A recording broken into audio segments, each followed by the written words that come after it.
రెడ్డి నాకు ఏలూరు జిల్లా చింతలపూడి నియోజకవర్గం ఎస్ఎం మండలం అన్నపనేనివారి గూడెంలో స్వర్గీయ వైఎస్ రాజశేఖర రెడ్డి 16వ వర్ధంతి ఘనంగా నిర్వహించారు. వైఎస్ఆర్ విగ్రహాల వద్ద ముఖ్య అతిథులు పూలమాలలు వేసి నివాళులు అర్పించారు. రాజేష్ బాబు మాట్లాడుతూ వైఎస్ జగన్మోహన్ రెడ్డిని గెలిపించడం ద్వారా స్వర్గీయ వైఎస్ ఆశయాలు పేదలకు సంక్షేమ కార్యక్రమాలను కొనసాగుతున్నాయని గుర్తు చేశారు. గ్రామ సర్పంచ్ దొడ్డిగర్ల రవీంద్రబాబు, పార్టీ నేతలు, యువత నాయకులు ఉత్సాహంగా పాల్గొన్నారు.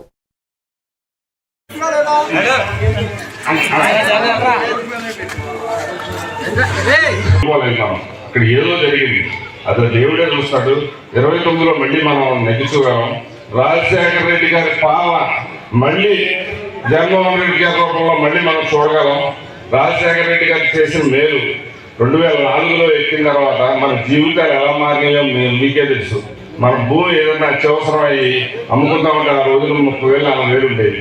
ఇప్పుడు ఎంత పెరిగింది? ఆయన రావడమే భూమి రేటు ఎంత పెరిగింది. మనం వ్యవసాయంలో ఎంత ఆదాయం వచ్చింది అనేది మీ అందరికీ తెలుసు. ఆ రోజున ఎలా ఉండేది. రాజశేఖర రెడ్డి గారు నిజంగా దుర్మరణం చెందడం ఈ రోజు 16 సంవత్సరాలు అయిపోయింది అనుకుంటే నమ్మలేని నిజంగా ఉంది. ఆయన పాలన మళ్ళీ చూడాలి అంటే మళ్ళీ 29 జగన్మోహన్ రెడ్డి గారిని మళ్ళీ మనం అధికారంలో తెచ్చుకోవాలి. దానికి తగ్గట్టు మన వైఎస్ఆర్ కుటుంబం అంతా కష్టపడాలి. ఈ అవకాశం ఇచ్చినందుకు గ్రామానికి కమిటీ గారికి